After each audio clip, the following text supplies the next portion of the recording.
Hello बच्चों। आज के लेक्चर में बात करने वाले हैं एक बहुत ही फेमस नेम रिएक्शन और बहुत ही इंपॉर्टेंट नेम रिएक्शन है। क्लास 12th में भी इससे प्रश्न पूछे जाते हैं और आईआईटी जेईई हो या नीट का एग्जाम।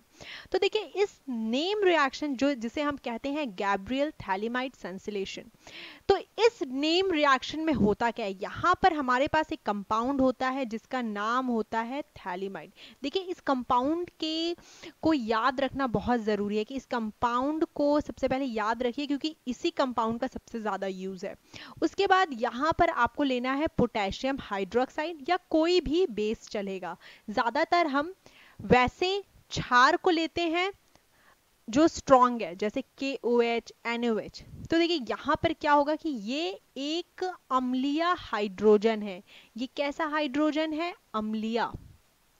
यह एक अम्लीय हाइड्रोजन है। यहाँ पे लिख लेते हैं, यह एक अम्लीय हाइड्रोजन है। और क्षार यानी OH माइनस का कार्य क्या होता है कि वह अम्लीय हाइड्रोजन को वहां से निकाले। तो जब ये अम्लीय हाइड्रोजन जाएगा तो यहाँ पर नाइट्रोजन के ऊपर आएगा नेगेटिव चार्ज और यहाँ पर ये पॉजिटिव चार्ज। उसके बाद देखिए यहाँ पर क्या होगा, RX। अब यहाँ पे जो R है यह एक कोई भी अल्काइल ग्रुप हो सकता है, कोई भी अल्काइल ग्रुप। तो यहाँ पर रिएक्शन होगी SN2 की। SN2 रिएक्शन हमने ऑलरेडी किया है, उसका वीडियो जरूर जाकर देखिए हैलो एल्केन्स चैप्टर में। तो ये नेगेटिव यानी यह जो नाभिक रागी है वह इस R के ऊपर आक्रमण करेगा और X यहाँ से बाहर निकल जाएगा और यहाँ पर N और R एक दूसरे के साथ अटैच हो जाएंगे। अब यहाँ पे देखिए, अब यहाँ पर क्या रिएक्शन होगी, ये रिएक्शन देखिए यहाँ पर अब कोई हाइड्रोजन नहीं है, अब हमारे पास कोई अम्लीय हाइड्रोजन नहीं है। तो यह जो OH माइनस है वह इस कार्बोनिल ग्रुप पर आक्रमण करेगा और यहाँ पर यह बॉन्ड खुलेगा। तो अब हम इस रिएक्शन को खुद से करके देखेंगे। तो सबसे पहले हम देखते हैं कि क्या होता है रिएक्शन में। आइए, तो यहाँ पर सबसे पहले हमें बनाना है थैलीमाइड।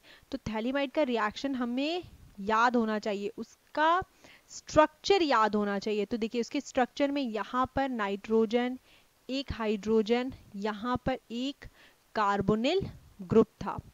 अब मैंने क्या बताया कि जो KOH है वह एक क्षार है और क्षार का काम क्या होता है? अम्ल पर आक्रमण करना। यहाँ पे कौन अम्लीय है? यह H अम्लीय है। याद रखिए यह एक एसिडिक हाइड्रोजन है, यह अम्लीय हाइड्रोजन है। तो यहाँ पर इसने आक्रमण किया। तो देखिए OH माइनस इस H पर आक्रमण करेगा, H प्लस पर, और यहाँ पर नेगेटिव चार्ज आएगा। तो मैकेनिज्म को अगर समझ लिया तो कोई दिक्कत नहीं। तो C double bond O N के ऊपर आएगा नेगेटिव चार्ज, यहाँ पे आएगा कार्बोनिल ग्रुप। क्लियर है? यस। और देखिए चलिए यहाँ पे K प्लस लगा देते हैं, कोई दिक्कत नहीं है। इसके बाद क्या होगा, अब होगी SN2 अभिक्रिया। RX, यहाँ पर R क्या होगा? कोई भी अल्काइल ग्रुप, कोई भी अल्काइल ग्रुप, यह SN2 अभिक्रिया होगी। ये नेगेटिव चार्ज इस R जो कार्बोधनायन है उसके ऊपर आक्रमण करेगा, अभिक्रिया होगी SN2 की। ये रिएक्शन हमने कहाँ पढ़ी है? Haloalkanes and haloarenes में। तो उसके प्लेलिस्ट में जाइए और जरूर देखिए। तो यहाँ पर रिएक्शन में क्या होगा, अब यहाँ पर कार्बोनिल ग्रुप N और यहाँ पे R जुड़ गया। देखिए यहाँ पर इस तरह से यह जुड़ गया।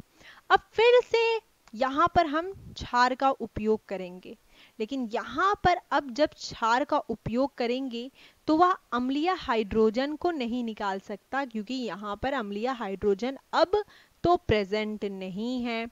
तो वो कैसे अभिक्रिया करेगा उसे देखते हैं। यहाँ पर NaOH में जो OH नेगेटिव है वो आक्रमण करेगा इस कार्बोनिल ग्रुप पे और इस प्रकार से रिंग ओपन होगी। तो देखिए बच्चों यहाँ पे देखते जाइए हो क्या रहा है, रिएक्शन कैसे आगे बढ़ रही है। ऑक्सीजन के ऊपर आएगा एक नेगेटिव चार्ज, यहाँ पर OH अटैच हो जाएगा और अब देखिए यहाँ पर N और इसके साथ जुड़ा है R और यहाँ पर है अपना कार्बोनिल ग्रुप। अब यह नेगेटिव चार्ज जब कार्बन के साथ डबल बॉन्ड बनाने आएगा तो यहाँ पर यह रिंग ओपन हो जाएगी। तो जब रिंग ओपन होगी तो हमें क्या मिलेगा, हमें मिलेगा C डबल बॉन्ड OH और यहाँ पर होगा कार्बोनिल ग्रुप NR। अब फिर से सोडियम हाइड्रोक्साइड अभिक्रिया करेगा। किस तरह अभिक्रिया करेगा, यहाँ पर OH माइनस इस कार्बन पर आक्रमण करेगा, फिर से ऑक्सीजन के ऊपर नेगेटिव चार्ज आएगा, फिर से यह अभिक्रिया रिपीट होगी और यह वापस जाएगा और यहाँ से NR निकल जाएगा। तो इस तरह यह अभिक्रिया होगी। फाइनल में हमें प्रोडक्ट में देखिए, फाइनल प्रोडक्ट जो हमें मिलेगा यहाँ पर C double bond O minus या OH लिख लीजिए, कोई दिक्कत नहीं है, O माइनस प्लस RNH2 क्योंकि RN यहाँ पे निकल जाता है। तो यहाँ पर यह ओवरऑल रिएक्शन होता है, 1 डिग्री अमाइन बनता है। ये बहुत इंपॉर्टेंट है, याद रखना है कि गैब्रियल थैलेमाइड सिंथेसिस यानी संश्लेषण में 1 डिग्री अमीन बनता है, तो उसको याद रखिए। क्लियर है? अब आगे बढ़ते हैं, करते हैं हम अपने प्रश्नों को। तो सबसे पहले देखिए यहाँ पर एक चीज लिखी हुई है कि थैलेमाइड में पोटेशियम हाइड्रोक्साइड से अभिक्रिया होती है। यहाँ पर देखिए मैंने हाईलाइट भी किया है और आपको डिस्क्रिप्शन बॉक्स में या डिस्क्रिप्शन में भी लिखा हुआ मिलेगा, तो डिस्क्रिप्शन बॉक्स जरूर चेक करें। अब देखिए यहाँ पर एक चीज बहुत इंपॉर्टेंट लिखी हुई कि एरोमेटिक प्राथमिक अमाइन नहीं इससे बना सकते, मतलब आप यहाँ पर CH3NH2 प्रोडक्ट में बना सकते हैं, लेकिन आप ऐसे एरोमेटिक कंपाउंड नहीं बना सकते। इसका रीजन क्या है, इसका रीजन समझते हैं।